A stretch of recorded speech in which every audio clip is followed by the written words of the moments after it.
The dahlia heads were nodding in the window. That is the detail Elara would remember first later. Not the boots on the flagstone, not the creak of the door, not the sharp smell of her own fear cutting through the green sweetness of the shop. The dahlias, moving in the draft as though nothing in the world had changed. For men stood in the Elara Moreau, 2 in civilian dress, 2 in livery, and behind them, one more, still composed with the bearing of a man who has spent 30 years standing 2 precise steps behind someone of immense importance. They were looking at her. Then the voice came from between the shelves, unhurried, low, in the tone of a man accustomed his whole life to rooms that rearranged themselves around him. That will do, Vauclair. The 4 men went rigid as candlesticks, and the man Elara had hired to trim stems and tie ribbon, the man with the 2 smooth hands, the Parisian French, and the smile she had trusted with every quiet corner of herself, walked forward into the light. The men bowed. Every single one of them bowed, and in a voice so deferential it was almost accusation, the lead man said, "Your Royal Highness, it is time to return." Elara did not move. She could not have told you, in that moment, how many weeks it had been since a stranger walked through her door claiming to be between appointments.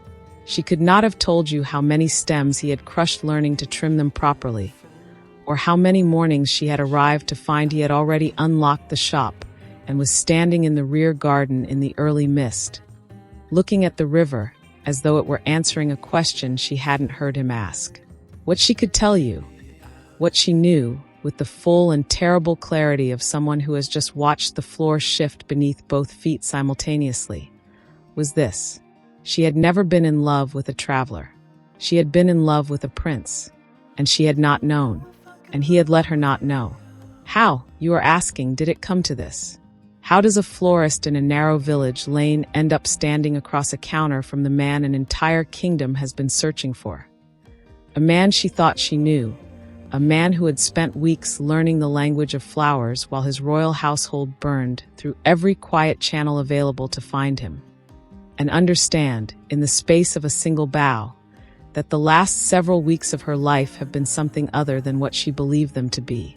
To understand that, we have to go back to a summer morning in 1847, when the whole of Europe was holding its breath, and a florist named Elara Moreau was counting bruised tulips. Before we continue, a note. This story is entirely fictional. Any resemblance to actual persons, living or dead, or to real places, is purely coincidental. What you are about to hear is a narrative built from the textures of history. Real laws, real political pressures, real social codes, shaped into a story about 2 people whose worlds had no business colliding. And yet they did. Where in the world are you watching this from? Drop your location in the comments below. Every comment reminds us exactly why we do this. If this kind of storytelling moves you, subscribe. And here is the question I want you to hold as this story unfolds. If someone you loved had been hiding who they truly were, not to deceive you, but to protect something real and fragile inside themselves, could you forgive the silence? Sit with that, because Elara is about to have to answer it. To understand what happened in the Elara Moreau on that Friday morning in August, to understand what it cost and what it gave, and why the choice that followed was as difficult as it was, you must first understand the 2 worlds that collided inside it. The first world smelled of copper and cold water. Elara Moreau's shop sat on the Rue de Iris at the quieter edge of St. Celeste, a village so unhurried that the morning light only reached the lane fully at noon. The Elara Moreau was not a grand establishment. It was narrow, stone-floored, cool in all seasons, with wooden shelves worn smooth by 30 years of use, and a front counter scarred by the rings of 100 wet vases. What it lacked in grandeur, it compensated for in smell. The layered, green-sweet, ever-present smell of things growing and things cut and things standing in water, waiting to become something beautiful in someone else's hands. Elara had inherited it at 26. With it came her father's inventory, his accounts, and his outstanding social debt to Monsieur Thenart, the merchant supplier in Blois, who had extended credit on 3 seasons' worth of stock and was now, with the quiet persistence of a man who no longer requires an answer, simply waiting. Every Tuesday, his ledger boy passed the shop window. He never came in. He did not need to. His presence outside the glass was reminder enough. There was also the matter of the corner premises. A rival merchant, a certain Gaston Pelletier, who sold dry goods and had long coveted the fleurist Moreau's position at the junction of the Rue de Iris and the village's main market lane, had recently commissioned a letter through a solicitor, inquiring, with elaborate courtesy, whether Mademoiselle Moreau had considered the advantages of selling. Elara had not replied, but the letter sat in the drawer beneath the counter, and she was aware of it the way one is aware of a bruise. Not constantly, but reliably, whenever something pressed in its direction. This was her world, tactile, pressured, entirely her own. The second world had no smell at all, or rather, it had the smell of managed spaces. Beeswax on paneled wood, coal smoke drawn up through palace flues, the dry mineral cold of marble floors in the early morning before the fires were lit. It was a world of right angles, schedules drawn in ink with the mechanical certainty of a man who does not conceive of the possibility that his instructions will go unmet. In the summer of 1847, that world belonged to the Comte de Vauclair, premier consigliere to a royal household currently experiencing what the official correspondence described, with magnificent understatement, as a matter of internal succession requiring prompt resolution. What that meant, in plain terms, was this. 7 weeks before Alexander walked through Elara's door, his elder brother, His Serene Highness, the designated heir to the house, had stood in the council chamber and done the one thing no designated heir was supposed to do. He had thought for himself. He had looked at the approved list of eligible brides, at the schedule of ministerial audiences, at the entire architecture of the life laid out before him. And he had said, with a clarity that left the room in perfect silence, no, he had renounced it all. For a woman the family considered a diplomatic catastrophe. And in doing so, he had transferred every obligation, every schedule, every line on the approved list, all of it, directly onto the shoulders of his younger brother, who had not been consulted, had not been prepared, and had not, until that morning, been particularly relevant to anyone. By nightfall, Alexander's new life had been fully designed. By the following morning, he was gone. Here is the thing the Comte de Vauclair understood in the summer of 1847 that the palace advisors around him were still resisting. A missing heir was not merely a domestic inconvenience. Across the continent, the reform movement that historians would later name the Vormars, the period before March, named for the revolutions that would tear through Europe's capitals in the spring of 1848, was approaching its most volatile phase. In France, the campagne de banquets had begun, a series of political gatherings, deliberately framed as dinner parties to circumvent a law banning political meetings, that were drawing crowds of thousands and loudly demanding constitutional reform. The throne of Louis Philippe, who had governed France since 1830, was no longer an unquestionable fixture. It was a negotiating position. A royal household without a confirmed present functioning heir in the summer of 1847 was a household advertising its own fragility to every reformist, every rival dynasty, and every ambitious minister on the continent. The Comte's carriage was already on the road south. Alexander, of course, had calculated all of this before he left. He was not a man without political intelligence.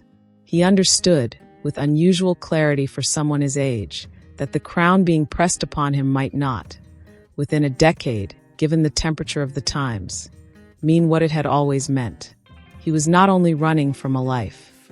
He was running toward a question that the palace, in all its scheduled efficiency, had never once thought to ask. Who is the man beneath the function? And more urgently, is there one? He arrived in St. Celeste on a Wednesday morning, when the shop on the Rue de Iris smelled of fresh-cut stems and cool water, and a woman with damp earth under her fingernails did not look up when he walked through the door. He was, to state it plainly, a disaster at the work. On his first morning, he reached for a stem of muguet, lily of the valley, to trim it for an arrangement, gripped it with the confidence of a man accustomed to managing things, and crushed the small white bells entirely. The scent of it filled the space between them, sharp and clean and green and very slightly mournful, the way things smell when they have been broken before they were ready. He stared at what remained in his hand with an expression of such honest distress that Elara had to find a reason to turn toward the window. Lily of the valley. She retrieved the stem with 2 careful fingers. It means the return of happiness. You must hold it as though you are welcoming something back, not seizing it. He looked at her with the particular attention of someone encountering a genuinely new idea. Flowers have meanings? All things have meanings, she said. If one takes the trouble to learn them. He learned, not quickly and not gracefully, but with a quality of attention she had never seen in anyone who had not grown up in a shop. A complete and unhurried willingness to be taught. He learned the language de fleurs, that exquisite social vocabulary of the Second Empire, in which flowers passed between members of the ton carried entire conversations that the rules of propriety would never permit aloud. Red roses for declared ardor, yellow roses for the sharper edge of jealousy, blue hyacinth for constancy, rosemary for the things one carries and does not set down, white clematis for mental beauty, the kind that lives in how a person thinks, not how they appear. He learned the physical grammar of the shop alongside it. How to assess the water in the stone vases by its smell. How to tie ribbon without pulling the stems into a stranglehold. How to read the particular tilt of a flower's head. Whether it was healthy or whether it was simply performing health. The way things do when they have been placed somewhere they do not belong and have not yet decided what to do about it. His hands changed. That was the detail Elara watched most closely. The smooth, uncalloused hands of the first morning began to collect small cuts at the knuckles, green stains at the fingertips, the faint smell of earth that does not entirely wash away regardless of how carefully one tries. Each mark was small. Each was honest. He would say, years later, that they were the first things he had ever worn that truly belonged to him. And the clues for a woman of Elara's quality of attention were there from the beginning. The first was the ring, a signet ring worn on the right hand. Heavy gold, with an engraved crest she caught only once, for the duration of a single moment when he set down a vase and reached for the shears and the sleeve of his coat pulled back further than he intended. His hand was back in his pocket before she could resolve the detail, but she had seen the weight of it, the deliberateness with which it was concealed. A traveling man between appointments does not own a signet ring of that quality.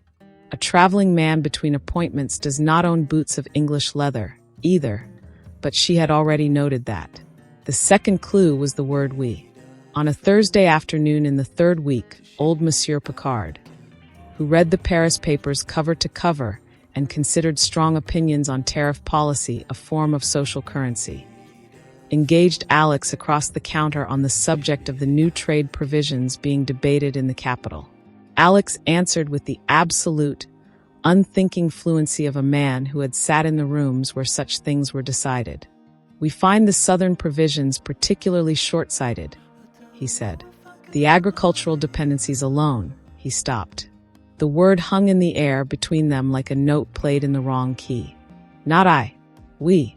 The institutional plural. The voice of courts and councils, of men who do not speak for themselves because they have been trained, since childhood, to speak for something larger. Elara had been wrapping a bouquet of blue hyacinth, and her hands did not visibly pause, and Monsieur Picard noticed nothing. But Alex saw the stillness in her, the quality of attention she turned on him, briefly, before returning to the ribbon. "We?" she asked. Quiet, entirely neutral. "I," he said without flinching. "One hears things traveling." She let it pass. She always let things pass at the moment they arose, because she had learned, through years of commerce, that the first moment is never the right moment. She filed it away instead, with the care of a woman who understands that small discrepancies, like the bruising at a stem's base, are always the sign of something that happened earlier, somewhere out of sight, that has not yet fully shown itself. The third clue came on the 14th of August. They had stayed past closing, which had become a habit arrived at without either of them deciding on it. Working in the rear garden in the late evening, where the climbing clematis held its pale flowers against the old stone wall, and the deep violet iris her father had planted from seed ran in a steady row along the far edge. Indifferent and reliable, the kind of presence one stops noticing until it is gone. The lure was audible beyond the rooftops. Not visible, just present, the way large and permanent things are even when the light has closed them out. He had stopped tying stems. She had noticed. "Do you miss it?" she asked, without looking up from the soil. "Wherever you came from." The silence that followed was not an evasion. It was the sound of a man choosing, with genuine care, how much of the truth he could safely afford at this particular moment. "I miss who I was," he said, "before wherever I came from decided what I had to be." Her fingers pressed the earth flat around a clematis root, cold and dark and giving. What did it decide you had to be? A solution, a breath, to a problem I did not design and was never consulted on. She sat back on her heels and looked at him fully. The way she looked at a flower she was not certain about, with complete attention and no sentiment. The garden smelled of night damp, stone and green things, and the particular sweetness of the Loire Valley in August, warm and unhurried, and indifferent to everything happening inside its borders. "Alex," she said. Her voice was careful as a good cut. "Who are you?" He turned. The lantern light was on his face, and she could see it quite clearly. The exact shape of a man standing one breath away from a full confession, every word of it true, waiting at the back of his teeth. He looked at the white clematis in his hand. "I am," he said quietly, "a man who is very grateful for bruised tulips." She held his gaze for a long moment. Then she returned to the soil. She did not push. She had been raised in a shop that traded entirely in the unspoken, in meaning carried by color and scent and the precise angle at which one places a white rose beside a dark one. She knew that some things cannot be pressed to bloom before their season without breaking the stem entirely. But she was done after that night, with the possibility that there was nothing unusual here. The question was no longer whether something was being withheld. The question was simply when, and by whose hand, it would finally come to light. Now a word directly to you. Notice what has been happening in this story. Alexander's warmth is genuine. His attentiveness is real. The green stains on his knuckles are honest. None of that is performance. But his charm, real as it is, does not rewrite the structural fact of what he is doing. Every morning Elara opens the shop alongside him. She is making choices about her trust, her time, her quietest feelings, on the basis of a version of him that is deliberately, consciously incomplete. She has not consented to love a prince. She does not know she is loving one. An affection built on withheld truth is not a foundation. It is a debt quietly accumulated that someone will eventually be asked to pay. And that someone will not be Alexander. That is the pattern to recognize, not the villainous concealment, the sympathetic one, the kind that wears a genuine smile and learns the language of flowers and means no harm, and causes it regardless. The flyer arrived on a Monday, tucked between a merchant's invoice and a notice from the prefecture about repairs to the southern road. It was not, in any crude sense, a wanted notice. The royal household was far too practiced in the management of appearances for anything so vulgar. It was framed with elaborate delicacy as a matter of personal concern. A young nobleman of distinguished family, last observed departing the capital in early July, whose relations were most anxious as to his continued well-being and extended a generous reward for any intelligence as to his whereabouts. There was a portrait, an engraving, in the formal court style, the kind that renders its subject not as a person but as the idea of a person, the face composed into an expression of dignified neutrality that tells you everything about the sitting instructions and nothing about the man. But the jaw was correct. The height of the brow was correct. The set of the shoulders, the particular ease of a man accustomed to rooms that arranged themselves around him, was correct. And the eyes, even compressed into gray geometry, even reduced to ink on cheap paper, were exactly and entirely the eyes of the man who spent his Thursday mornings arguing with Monsieur Picard about tariff provisions and his Friday afternoons tying ribbon in the back of her shop without strangling the stems. His Royal Highness Prince Alexander Henri Edouard. Elara set the flyer on the wooden counter. She set it down with the care one uses for something that has the potential to change everything, before one has decided what to do about the fact that it has. Then she went into the back room, sat down on the low stool between the unsorted bundles and the stone vases, and the particular smell of this room. Cold water and earth and something cut at the root, and she stayed there for a long time. She did not cry. She was not, in that moment, the kind of person available for crying. She thought, instead, with the methodical patience of someone reassembling an arrangement that has fallen. The English leather, the smooth hands on the first morning, the signet ring, the word we, the way he had looked at her in the garden the night before and been one breath away from saying something true, and had chosen, instead, the bruised tulips.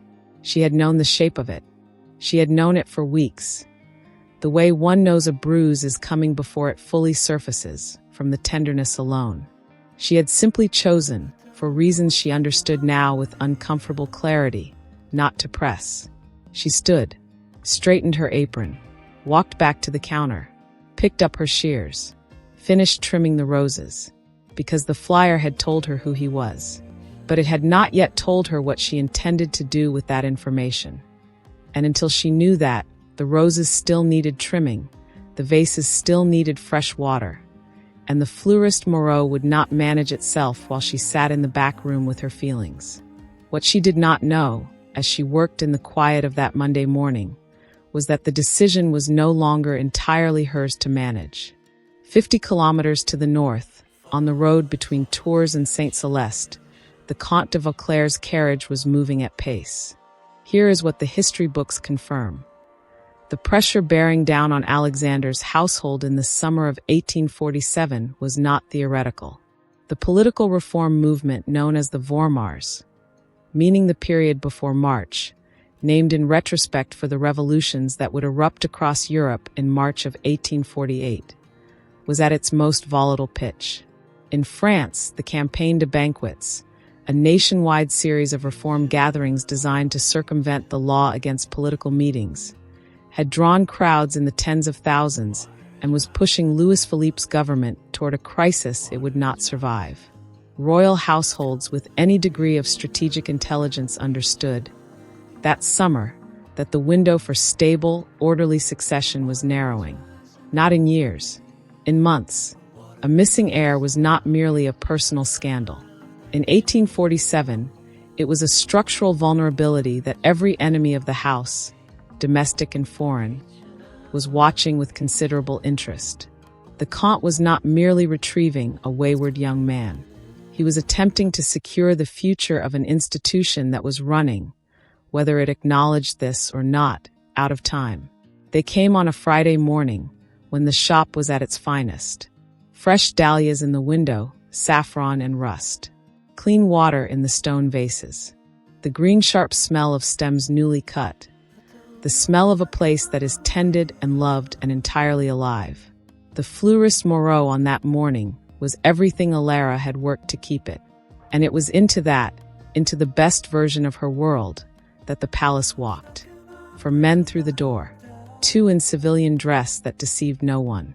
2 in the understated livery of a private household. Behind them, the Comte de Vauclair, 50 years old, composed as a closed door, with the quality of stillness belonging to a man who has spent his entire career being the most controlled person in any room he enters. He asked for the proprietress with a courtesy that was, in its construction, a form of pressure. Elara stepped forward from behind the counter. Her hands were clean. Her apron was straight. The Comte explained, with great delicacy, that they were seeking a young man of distinguished family, last observed in the region, and that any intelligence she could offer would be received with the household's sincere gratitude. She said nothing, because from between the shelves at the back of the shop, a voice she knew said, quietly and without hurry, "That will do, Vauclair." Alexander walked into the light, white clematis in his right hand, petals still damp from the morning watering. Mental beauty, the meaning she had taught him. The guards went rigid. The Comte's bow was so low it bordered on reproach. "Your Royal Highness, it is time to return." The dahlias nodded in the draught from the open door. Elara did not move. The counter was between her and all of it, and she held her position there.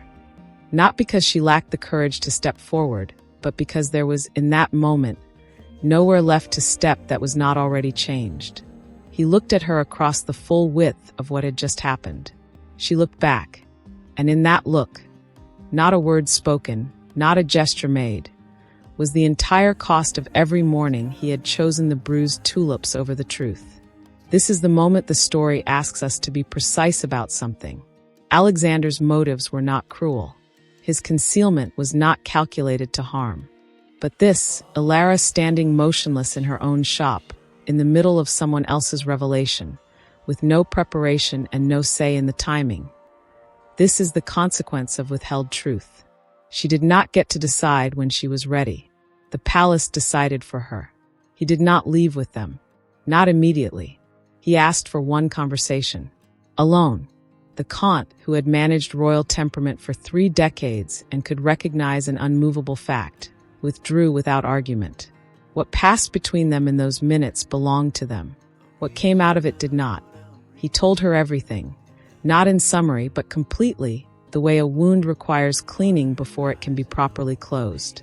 The renunciation, the council chamber going cold, the schedule drawn up by nightfall, tutors in statecraft, ministerial audiences, an approved list of suitable brides drawn from suitable families across the continent, and the specific terror, which he had never said aloud to anyone, of understanding that his entire life was being administered by people who had never once thought to ask who he was when no one was watching.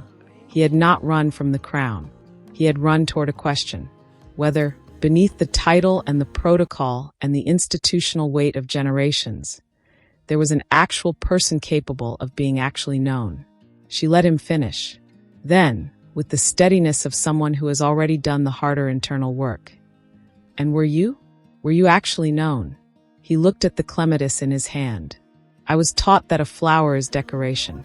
I was taught here that it carries meaning. That changes the person looking at it." She was quiet for a long moment. Then she used his real name, Alexander, for the first time, and he would say years later that it struck him the way a bell does. Not painfully, but with the resonance of something entirely true. "What do you want?" she asked. "You," he said. "Not as a subject, not as proof of anything. As the woman I intend, with your full knowledge of every consequence, to make my princess." She looked at him the way she looked at a flower she was not yet certain about. "The court will not want me. I have soil under my fingernails." "Then the court," he said, "will learn what I have learned, that the soil is precisely the point." The morganatic marriage laws of the Franco-Germanic dynastic tradition created a formal category for exactly what he was proposing. A union between a royal and a person of lesser rank, with limitations on the titles and rights of the spouse and any children they might have.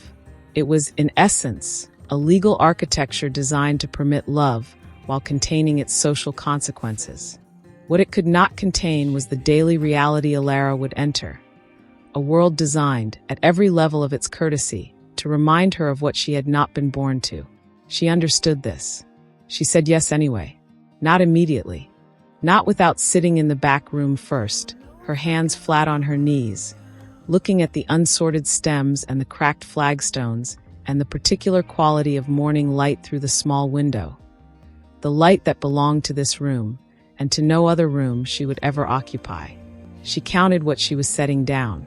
The shop, the cold water smell of mornings, the soil under her fingernails that was its own kind of inheritance. 31 years of her family pressed into the stone and the shelves and the vases. the complete sovereignty of a life that asked nothing of her except competence and the will to continue. She waited honestly. The answer came back the same 3 times. She sold the fleurist Moreau to the youngest daughter of Père Gilbert, a girl of 18 who loved flowers the way some people love breathing, without analysis and without condition. The stone vases stayed. The iris along the back wall stayed. The shop remained on the Rue de Iris for another 40 years. The flowers for the wedding came by specific royal commission from Saint Celeste. White clematis, lily of the valley, deep violet iris arranged through the palace state rooms by a woman who understood, to her marrow, that every flower says something, and that the language matters most when the room is grand enough to make you feel small. There is a portrait, painted some years later, that visitors still pause before. A young woman in formal court dress, posture correct, expression composed, with the directness of someone who walked into the room rather than being placed in it. On the table beside her, a single stem of rosemary, not for what she lost, for the self she carried forward, past every whispered doubt, past every courtier who measured her and found the arithmetic unconvincing, into a life she had chosen with both eyes open and both hands steady. The great stories of the European courts are, at their core, stories about sacrifice. Not the battlefield kind, sharp and commemorated. The quieter kind. The sacrifice of the self one might have been, offered without ceremony on the altar of the self one chooses to become. Alexander gave up the only weeks of his life in which he was a man rather than a function. Elara gave up the complete ownership of a small, honest life. Neither called it loss. Both knew on certain mornings exactly what it had cost, and both considered it well spent. Honor is not given to those who pay nothing for it. It belongs only to those who see the price clearly, count it without flinching, and choose it anyway. In the language of flowers, white clematis for mental beauty, lily of the valley for the return of happiness, rosemary for what one carries and does not put down, and iris, deep violet, grown from seed by someone who loved you before you knew what love would cost, for the faith that what you plant today will still be standing when you are gone. The langue de fleurs was a genuine Victorian and Second Empire social code, popularized in France and England between 1810 and 1850. People used flowers to say what propriety forbade aloud. Elara's shop was not just a business. It was, historically speaking, a place of real social power.